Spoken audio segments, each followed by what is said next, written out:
Welcome to Half Read, where the books are optional, but the cocktails are required. Tonight's episode, The No Julep, is named after The Notebook by Nicholas Sparks. And boy, is it delicious. And so is the second one. This may actually be one of my favorites so far. Yeah, that's good. But our cocktail tonight is the classic mint julep. Romantic, it's timeless.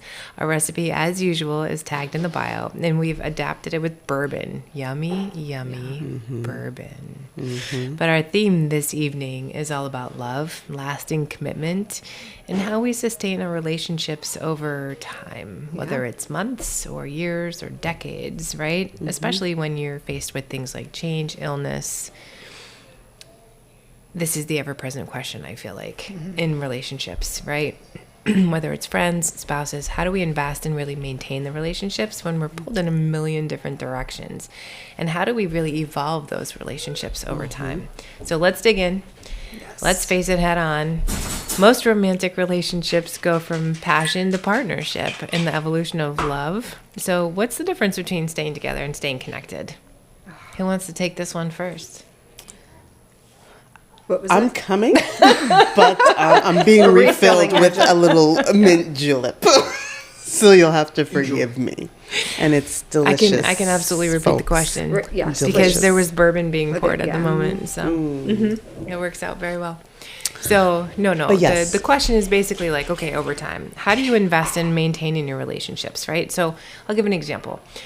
When the three of us are all busy at work and we don't talk for a couple of weeks or a month or what have you, what does it take to stay invested there? And then when you think about relationships that are more romantic in nature, right, just the general direction that life takes you and how you definitely have like no sometimes energy to invest in something. How do you stay connected? Like how do you keep it alive? Yeah.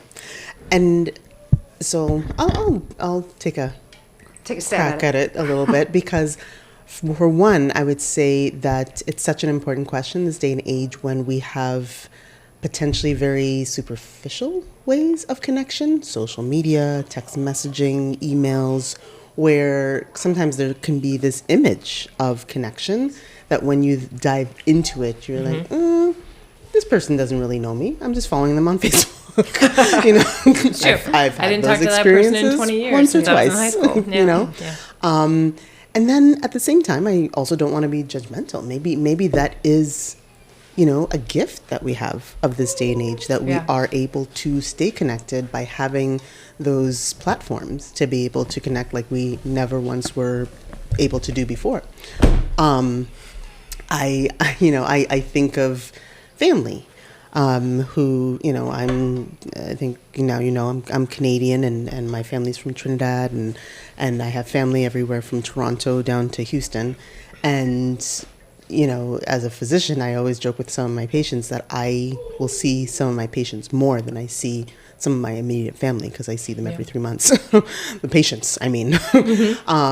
So a lot of times, some of the ways I keep connected, not with my immediate, I call my mom every day, but, and could talk about that, but for my a little bit more distant family, you know, it's the group chats, it's the, you know, checking on the Facebook page, what event, and so there's different levels of connection that I have learned to value. I do tap into those platforms to be able to just see what's up and you know, and it's a heart emoji. It's something very simple that I connect, and I think this day and age we begin to connect with, oh wow, they were there and they cared, you know, and they wanted to say something. In comparison to, like I just said, I call my mom every day. Yep. I will leave work and boop, call her number to the point that if it's 4:10, she will answer with, oh, is everything okay? Did you stayed late, you know, as in like, nope, it's usually 4 o'clock when you call on the dot. And that's really our time of connection. And it always makes me smile when we start a conversation with pure silence, because we both recognize that this is all really just for connection. Yeah. I have nothing new to report. I've been away from my children since the morning, so I don't have anything to tell you about them. But it's just to say hi, Mom, and connect with her. So I think there's such a spectrum of ways that we connect, and that's, for me, I'm just talking at this point about family, not even romantic. So I think that's a beautiful thing. Yeah, that's what awesome. about you guys? Yeah, I mean, when you were mentioning it, I was thinking more from a romantic standpoint, because I think that, as you get older, it becomes so much more challenging, and trying to figure out, like how do you keep that spark alive? How do you kind of keep that? How do you stay within that moment of when you first met and what drew you to that person, and that core love. And I think that as you evolve in your relationship and you have kids and your careers take over, that gets stretched, and it gets heavy, and then you start to kind of veer in different directions, and it's about recognizing that when that veers, and how do you bring it back, because we all get, right, the more you get to know somebody, the more frustrated sometimes you get with like things, and then you go back and you think, oh, I wish they were more like this when we first met them, right? And they still are. I feel like sometimes our tolerance becomes a little bit less than it was when we first met in the beginning of that relationship. And I always think it's so important that you have to have just like not sympathy, but just sensitivity to that, right? You can't always just expect somebody to be a certain way all the time, right? Can't? Yes. Why not? I mean, I can't. Absolutely. What? What do you mean? No. But you have to. It's almost like the things that you loved about them becomes the things sometimes that you bothers you about them. You're just like, you have to always, I don't know, in order to maintain that, I always feel like you really do have to go back to what were the things that drew you guys together in the first place, and not forget about those, and make sure that you're not using that as the weapon to be frustrated with them, right? Because maybe it all of a sudden now becomes annoying, that cute, daring 100%. Thing that they used to do. But what was that thing that used to draw you together? And make sure that you don't lose that, because I think we all lose that as time goes on, as we get into this middle age of life, right? It's a lot of remembering back to, again, if you've been in those long relationships of just going back to the core, right? Not giving up. Do you feel like sometimes it doesn't matter what you try to rekindle or how you try to, keep that spark alive if you're not with the right person?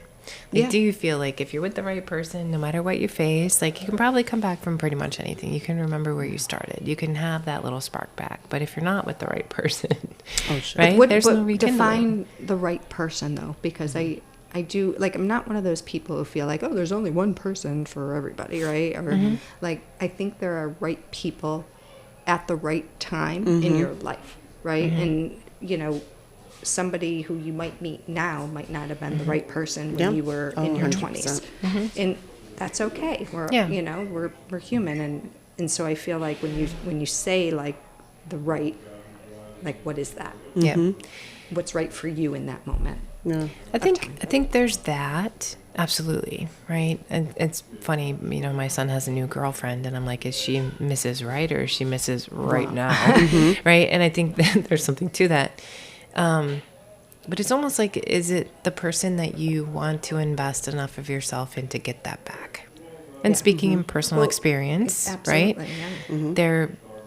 I have had failed relationships, and those are things, it's like, when they fail, do you fight for them, or are you like, it's probably better left on its own and move on to something else, because you recognize that there is something more, that there is something different that's out there. Nothing's going to be perfect. Nothing's going to be without flaw. Nothing's going to be without regret. But at the end of the day, I said it. Darn it. At the end of the day. I need to not say that anymore. Anytime I say that, there needs to be some kind of buzzer or something that goes on. We're going to get it trademarked. Yeah. I know. Gosh darn it. Dang it. But seriously, when you think about the things that are most important to you, what matters most, does that person have the core values that you align with the most? Is that the one you want to fight for? Or are they just sometimes better left to go by the way? I don't know. Yeah.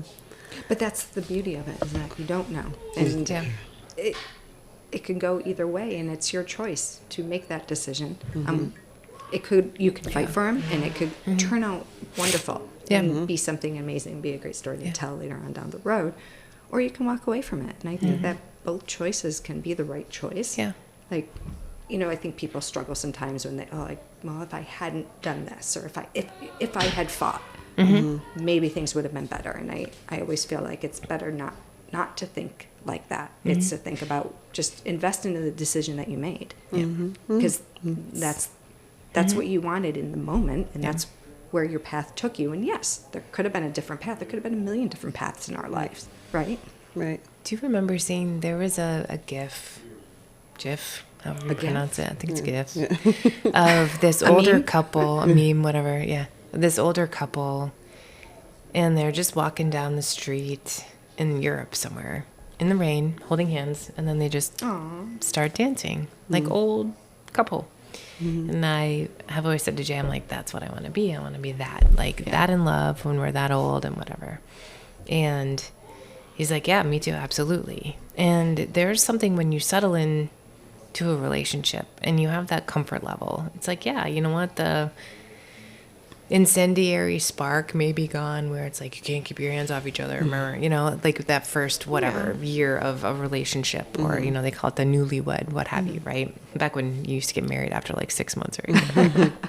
I don't think that's the case anymore, but it's like when I can go to bed without shaving my legs, I'm happy. And he still is like rubbing on me and hugging me tight, and I'm like, this is good. This is comfortable. This is him accepting me for who I truly am, and me doing the same for him. And I think that's where it's like that comfortability. And maybe sometimes people mistake comfortability with complacency. Yeah, definitely. Yeah. No, that's such important points. I think we probably take for granted the comfort of knowing someone, knowing you, and living each day out together, because I think that that is such a gift. I was as you guys were talking, I was just thinking about that, of the fact that it is a relationship. A lot of times when we talk about how to keep the spark and how do things last, and how, you talked about having failed relationships. Meg, I been there with ya. And I think a few of us have. And one thing I think about when I look back is that I evaluate my role, but to remember that it was a relationship. It took two. Yeah. And it has to take two. You have to both be fighting. Sometimes you're not both fighting equally at the same time. Sometimes one of you is carrying, but there still has to be that agreement, that contract, that understanding, that something has to connect. Yeah. It's a rally back and forth at times, but there is investment that has to be shared there, and so I think that's a huge part of keeping that connection, and sometimes that's where it lies, in not thinking that there's the perfect one. There isn't. There's two people making it work, and maybe two people making it perfect for what is, but it absolutely takes two. And sometimes that's a big sign, is that if you're just carrying it, if you're the only one, hey, the flags should be waving. The door's right there. Yeah. And if you're the only one, something's not right here. Yeah. So, well, if you think about the book, right? I'm sorry, I go back to the book, and I know we're not supposed to go back to the book, because such a good did movie. I read the book? I read the book. Did you? Did I see the movie about 100 times? I have not seen the movie. So good. Did not read the book. It's just I'm such a sucker for love stories. Me too. And that is just my jam. Me too. And in case folks are wondering, that background noise, we are live, baby. This is it. So we apologize, but just focus on our voices. Yes, please. The soft, sultry voice of Lisa. But the book, the story, right? Ryan Gosling, and like it just, they both wanted it. Yeah. Exactly. Couldn't deny it. Yes, right. They were both fighting for it, you know? And I feel like to your point, Leia, it is all about two people. If one of you is fighting for it, it's never going to work. No. It has to be two people. Yeah. You have to both want it. Yeah. Otherwise, move on to... I can't tell you how many times, you think about people in certain relationships and the amount of time that they spend, right, trying to fix it or make it work or for it to be right. And it's if we all just knew, are we each giving the same amount? Yeah. Are we each both invested in making this work? Yeah. You know, otherwise, get out quickly. Yeah. Right? Absolutely. Yeah. I don't think that there really is an easy way to answer that question, because I think, in any relationship, there's days where it's not easy. And I'm sorry, I don't mean to make it sound like it's easy. Yeah. Oh no, not at all. No, you're acknowledging the reality. I was just trying to, I think that there are times where, for one spouse, it's 200% of the burden, and the other one has something else going on. It's 0%. And then there's times where it's 60-40 or whatever. My fractions are off after 2 bourbons, but you guys get the point. It's you carry the load disproportionately at times, and I think the reality is that's just the nature of a relationship. But I think in a lot of what we consider to be everyday life, right? I've got to go make the groceries and, get the groceries, and then I got to make dinner, and then I got to figure this out. And I was working until 7:30 tonight, and thank God Leia fed me and my children and my boyfriend tonight. But there are times where I wish that there was more equality in a relationship and more burden shared. Yeah. And then there are times where I feel like I'm the one that's taking advantage. Yeah. So how do we just accept that, or do we try to be more reciprocal in our relationships? I don't know. It's hard. I think it's real hard. I think there's the balance, and I think you hit it on the nose of there are times when we're giving the 100% or the 90% and they're given the 10%, and then there's the vice versa. I know that has happened a lot in my relationship, which is why I appreciate it so much, is because I think we both recognize when each other has had to step up and have pulled the weight or have done more of the work versus the other. Yeah. And I think that's why it works. Yes. Is because we're both willing to let that happen, let that balance go up and down on each one of our sides, and be appreciative. I think that's the key, is being appreciative of when you're on the low side and your significant other is on the upside and pulling it. Yep, absolutely. It's to be appreciative of it, not kind of resentful, and vice versa, right? I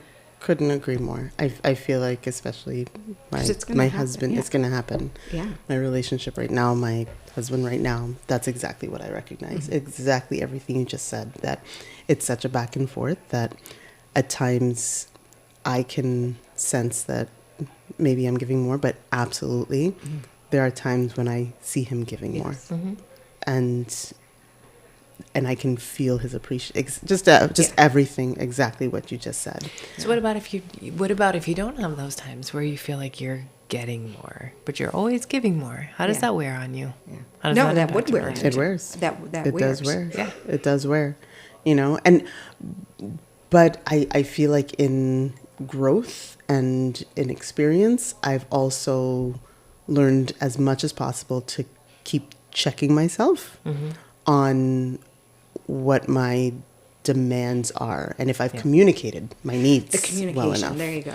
To say that you are giving me what I need. Well, if you don't know what I need, then I can't totally be upset with you if that's the case. But that's another huge piece that I have learned to communicate that, and I'm with a partner who communicates that to me very well and very clearly. And so in that way, I feel like we balance, and the rally feels more equal, right? Because we can be very different. My husband and I, very different in many ways. But I think I'm happy to learn more about him, to know and understand his needs and vice versa. So I think that's key to maintaining respect and love, for sure. No, for sure. Yeah. You said the R word. I know. Listen, because sometimes I think that's the deepest presentation of love. Yes. Is respect. Especially, I think personally, especially for a man. Yes. Well, and to that point, I think sometimes we forget. Listen, we are made differently, right? The way that our brains work compared to what works for them. And for example, so my husband, when he had listened to our first podcast that we had put together, my first or second one, right? And he was floored at how deep we were thinking about things. And he was like, wow, is that really how you guys think, or how deep you guys go, about a thought? And it was like, well, yeah, like I felt like it was a little bit of him being like, wow, is that really how women think? It was like, yeah, well, here's, listen to us and you'll figure, hey, let the husbands listen to this podcast and they'll understand. But sometimes I think we get frustrated, right? Because we feel like we're doing so much more, but it might simply be because they're wired differently. Yeah.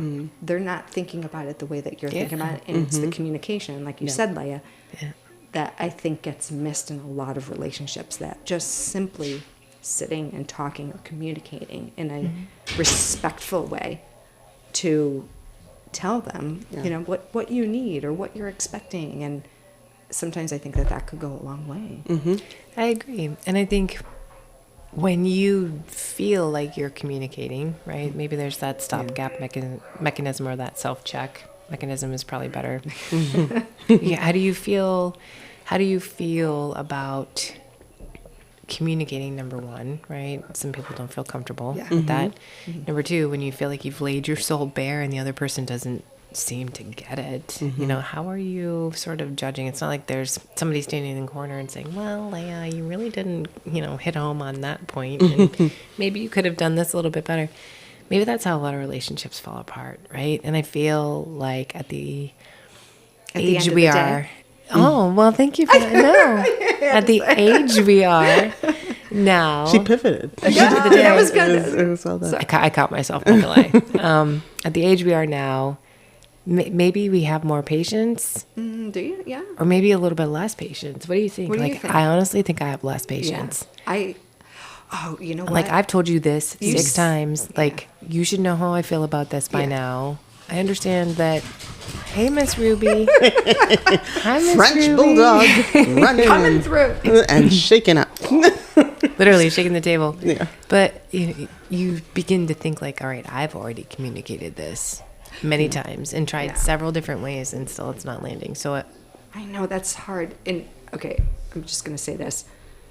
It feels like a lot of our topics, we are, right, as we grow and evolve and where we are in our age, things have shifted from when we were younger. And I have to say, this is one of them that I feel conflicted on, because a part of me feels like you were saying, I have less patience now, being older, because I know what I want, and I've already said it. I don't need to repeat myself. But at the same time, I feel like I've also gained more patience. Yeah. And so I feel like it's both. I feel like I've gained more patience to understand a little bit better. But I've also, at the same time, feel a little bit more anxious about, like, I've already said this, like, do we have to repeat it? Can they be complementary, though, instead of juxtaposed? Two things can be, like, absolutely. Right? I think it can work. Yeah.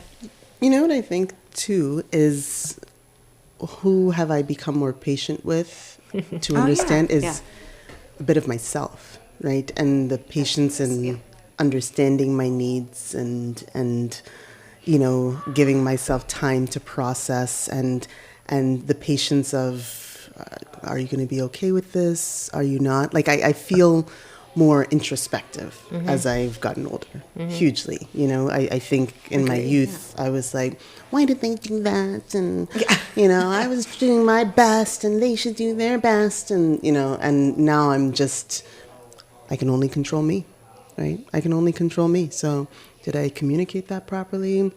Is this something I truly need?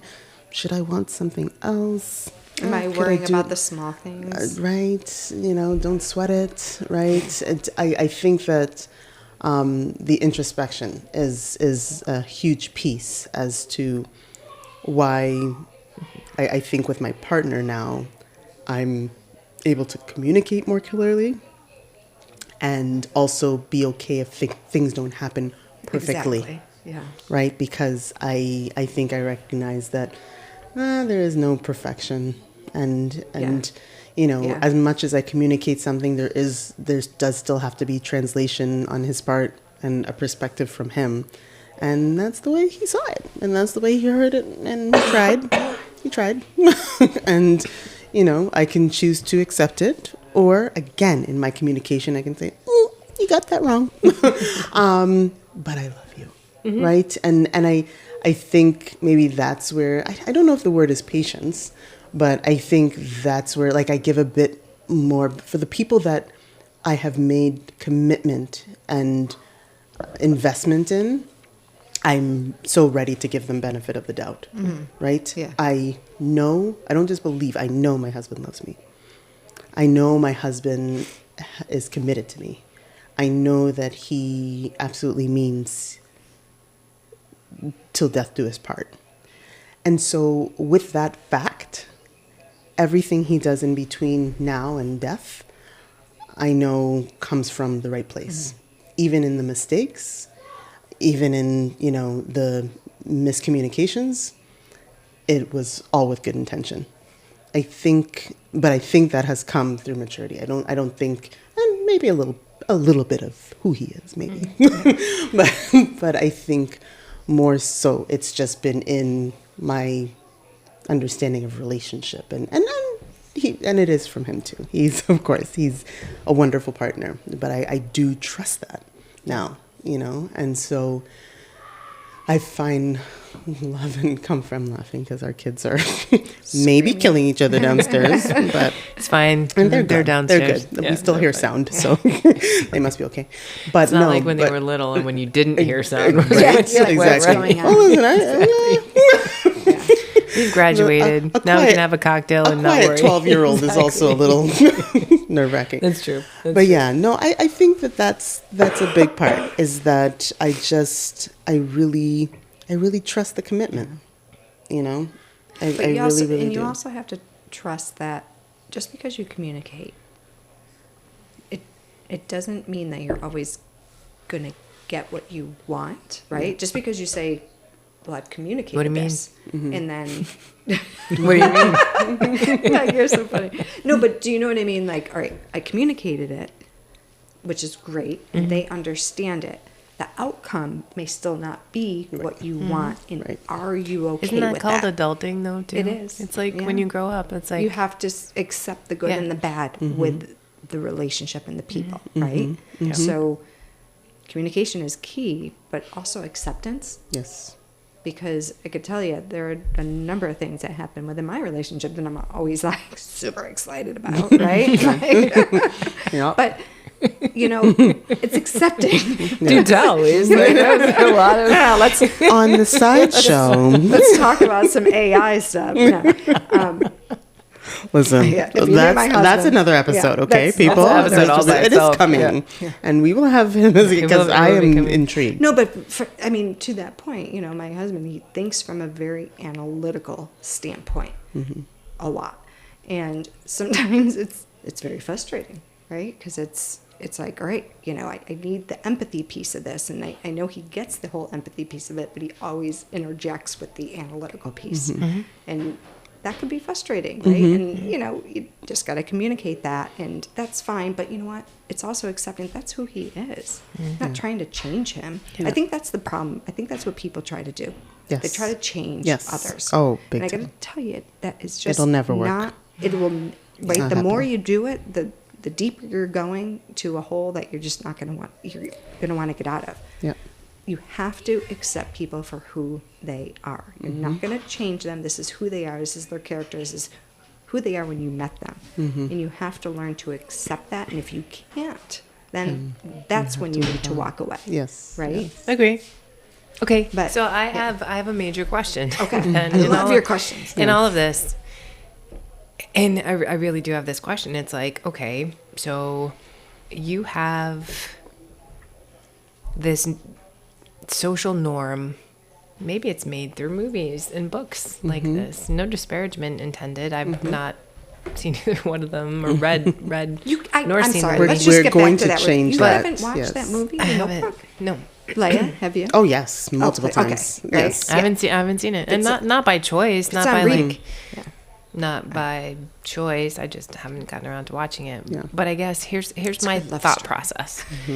I get it, and I find myself watching movies, TV shows, or whatever, and I'm like, oh, he's gotta love her. Oh, he loves her, and they're just like, they just can't. Their paths just aren't lining up right. It's just not happening. And then it's like, you pine for this relationship. And finally, they string you along for 2 seasons. And then the main characters actually finally hook up and admit their undying love. And then it's the same arc, right? And then they're together for like 6 episodes. And then one of them pisses the other one off. And then they break up. And then they're still in love. And all of this stuff that you see on TV. I guess my point is, do we start to anticipate these grand gestures and like these story arcs in our life when maybe it's okay to just have a normal love and a normal life where, you know what, maybe if Jay brings the laundry upstairs and folds the socks, that's sexy. A good that's good enough, baby. Love, let me tell that's good You're enough. getting something. Oh my God, if he puts the laundry? dishes away, I'm like, hold on. No. That is some hot stuff. Those are things, it's like, do you have to bring me 8 dozen roses and surprise me when I walk into my office and, all these things? No. Just show me you love me. No, right? Yeah. I want to put that out there. For me, no. In terms of what is commitment and connection and romance, it's so different for everybody. Yes. And to be honest, I am not a poetry girl. Like if someone wants to come and please leave me like all of that I can't, as the kids would say, cringe. That's not my thing. But that's my thing. David and I have this ever since we were dating. He would send me a picture of a black hand waving. Aww. And that's his little, hello, I love you. And he knows that. And he knows that. So in the middle of the day, I'll get this little text message of a black hand waving. Aww. And it summarizes, a connection of love. And I love getting it. It's as I say it out loud, it sounds so silly. But that's everyone has their own thing, and whatever your thing is, it's the right thing if that's what's good for you. I say that, and of course there are some, unhealthy relationships and unhealthy connections that you should be very careful of, and have some evaluations about that. But at the same time, there's so many different ways to communicate love, to communicate connection and care. And you just have to find what's right for you. And the same way that we're saying you can't change someone else, you shouldn't force yourself to be changed either. No. If there are things that you know that you need, be careful to change that about you. Be careful to compromise yourself to a point that you don't even recognize yourself anymore, right? I think if you go to the movie on this, and the female main character where she is with another man who's wonderful man, but it was a compromise of her core, even though it was a wonderful, healthy relationship, right? And that we can't. They say you can't always choose who. When they say you can't choose who you love necessarily, it is that you can't change who you are, right? And you shouldn't. You shouldn't change that. What is important to you? You're making me want to watch this movie. Yes. But what's so great about the book too is with Noah and Allie, the characters, they can't be more different. Right. I think that's what I love about it. Like to your point, it's not your typical love story. They are two opposites. They come from two different, families and cultures and all of that, and it's just the love that they have for each other is what keeps bringing it themselves back to each other. Yes. What's the basis of that love, though? Like, what is it founded on? I mean, it's if you were going to break down, it's like kind of superficial. Yeah. It is. Yeah. It's just that it's a meetup. It's like a connection. Meeting, a connection that they just can't deny it. It is that spark, you know. It's very much a romantic movie where, you know, we all look for this love because there's a spark, which I think is very Hollywood. I don't know how much you find that, or maybe we all did, right? In terms of when we found that love, that long lasting commitment, it had to start from that type of thing. But then it's a matter of, you know, their core values, you know, even though they're from different worlds, there's certain cores of, you know, the way they lived life and wanted to, you know, live it to the fullest, and their care and respect for each other, their passion for each other, likely in the end what they wanted in terms of family and things like that, right? I think what they see in each other too. And I know the movie or the book might not get into it as much, but I think you have to think beyond it and see what it's really about. And I think it's about how they see each other as two amazing people, right? Yeah. And how they respect, right? I feel like, each other and who they are, even though they're so different. Yeah. And so I think that is the pull, is that they see sense. that, you know, that's how I always saw it, is that they enjoyed each other even though that they were different, and I think they enjoyed the differences of the other person. Probably one of the, you know, most memorable scenes in the movie, and I don't want it because you haven't seen it, so I cannot say too much. Sorry. But one line he says is that, "I'm not scared to hurt your feelings. I will tell you, you know, unlike everybody else." Yeah, when you're, I am not, and I think it's a 2-second rebound rate. I think. Exactly. So I think that speaks to exactly what you're saying. He says that they saw each other, the good and the bad, and could love so deeply through that, and it was a part of why they loved each other so deeply, you know. And so I think that's kind of what we're talking about, right? Accepting, it's acceptance for who they are. That's and what you have always to do. finding a way back to that deep love. What do you think, Meg? I don't know. It feels a little bit Hollywood. Yeah, Like, it is. Very. It is. I mean, it's I- definitely Hollywood, Yeah. but I I can think we're honestly all looking for that. We're all looking for that happy I know, ending. But that's it. It's like, at what point in time do our expectations become so unrealistic that it jades your everyday expectation, right? And I'm just being devil's advocate, I guess, and asking, not from a personal perspective, right? I mean, Jay is a great guy. He does so much work, everything, all of it. We have a lot of really good, strong conversations, a lot of good communication, like all of these things. And I love him. I love him with all my heart. And like you were saying, Leah, like, I understand and know with every fiber of my being that he loves me.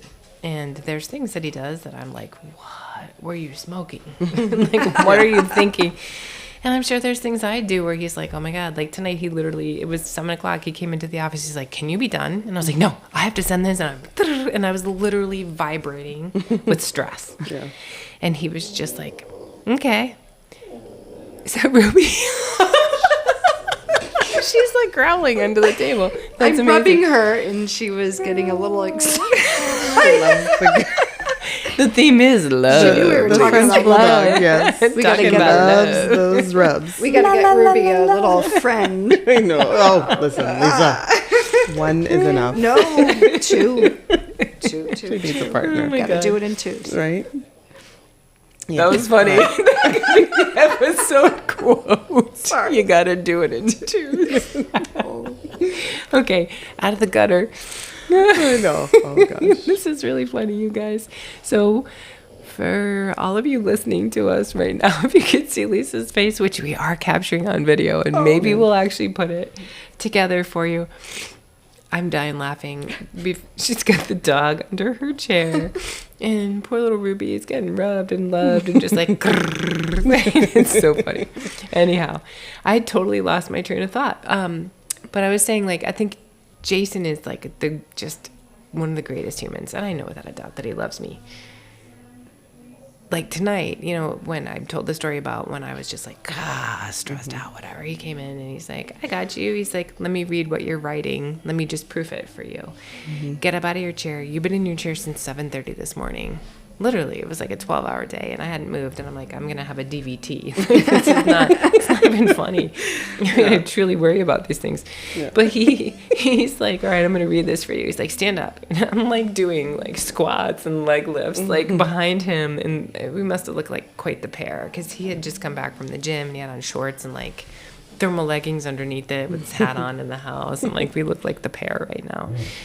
But he just read through it, and as he was reading it out loud, I heard it in a different voice. And he was like, well, babe, what do you think about this? And I made the corrections. We got it all sent, and it was gone. And then he poured me a glass of wine. He's like, you know, relax. Like, it's all going to be okay. You're going to sort this out. Like, nobody can do this like you can do this. And I was like, I wish I saw myself. The way that he said. The way that he says that he sees me. And I believe that he does see me that way. What do you feel about that? Like when someone holds you to a standard that you're not sure you live up to. Yeah. Right? It's I hear you on that. Because sometimes, I mean, I think my husband always does a really good job. I'm not so good at it, I think, but he's really good at just uplifting and making, you know, me feel amazing. And sometimes I'm just like, who are you looking at? Oh no. So I get that, right? Yeah. And I think sometimes we just have to accept that. I feel like I fight it sometimes because I'm like, you know, no, that's not true. Or I think that could be a whole nother episode of female psychology. Yeah. But I mean, sometimes you just have to accept the fact that, you know, that's how they see you. And that's not an expectation. That's just their lens. Like when you go to bed after eating a giant pasta meal and you feel like you're 10 pounds of sausage in a 5-pound casing, and you're like, oh my god. You're like, really? He's like, bow, bow, bow. And you're like, oh my god, don't touch me. My breath must smell so bad. I didn't shave my legs. Can I keep my shirt on? He's like, I don't care. Get over here. Can I keep my shirt on? Can I keep my socks half on? the time? Like, can I keep not the socks? Oh no! Like half the time when I get my hair done and they blow it out for me and it's not curly and it's straight, I don't think he even notices. It's like for real. Yeah. He's like, but listen, this goes back to they are made differently. They think differently. The things that we worry about or think about, they're not. They think that that's crazy. I guarantee they don't smell like themselves or worry about putting on deodorant before they go. Nothing. Yeah. Yes. Yep. Yeah. I don't know. I think with old age, we get wiser and sometimes maybe a little bit more, I guess, jaded? Smarter. Aware? Yeah, jaded's not the right word. Smarter. Aware is probably another. I think, you know. Accepting. I think we get a little bit more accepting. I think we do. That's a huge part of it. Yeah. And while two of us are 50-ish, and one of us is still in their 40s. That is me, Leia. She wants full credit for that one. Still in her 40s. But, you know, your body changes too, and you start to judge yourself differently. Yeah. And there were times, like, when I look back when I was, like, 30, pictures of myself, and I was like, oh, God, I felt like I was so fat then or whatever. And you wish you were back at that. I wish I was back in that. I know. And I know in 10 years, I'm going to be like, man, I wish I looked like I did when I was 50. Exactly. And those are things, it's like that perspective changes you. Is there ever a point in time at which we settle into our skin and we just love? Like you said, I think I have no doubt that Jay looks at me and he's like, yep, she's mine. I look at me and I'm like, oh, God. You know, like, where do we just kind of get okay with the love and just accept the fact that, you know what? Yeah, he's going to love me even if I'm a little bit chubby or if I'm a little bit whatever. Or I think you just have to, I don't know, you just have to give yourself grace. I feel like not a lot of people do. I feel like and I think it's all due to a lot of social media or, you know, just cultural standards and all of that. Yeah. It's a lot of pressure, but I think it takes a strong person to not let that infiltrate your brain and allow yourself to just be like, you know what, I'm good with who I am and how I look and where I'm at right now. And not a lot of people can do that. It's hard. But the more we can continue to tell ourselves that it's okay, you don't have to, you know, be like this or to be like that, you know, just because that's what you're seeing on the TVs or the, you know, the magazines or wherever. Look, I'm saying magazines as if it's like 1985, but I don't know. It's giving ourselves grace, I think. And I think as you get older, you become a little bit more wise in accepting. That. In accepting. Yeah, I think you do. That acceptance piece. Yeah. It's not all Botox and lip fillers. And what is it? Microneedling and lasers. Microneedling. Right. Yeah. Well, you guys, I think it's probably about that time. I can hear our children yelling in the background, as probably can everyone else. But, you know, there's one thing I think that there's zero doubt about, and it's the fact that there's no love quite like the love for your children. Plain and simple. Yes. And even when we want to send them outside and tell them to be quiet, it's only 14 degrees outside, so we let them stay inside and make a lot of noise. But you guys, it's very clear, right? I think the crux thank you, of our conversation today has really been about the love is not about these grand gestures and these, you know, sweeping sort of moments that are Hollywood. It's really about the choosing. Yes. Over absolutely. and over and over. Yep. About the choosing. Yep. But in that, we thank all of you for choosing us. Yes. We are half red. Books optional. Cocktails required.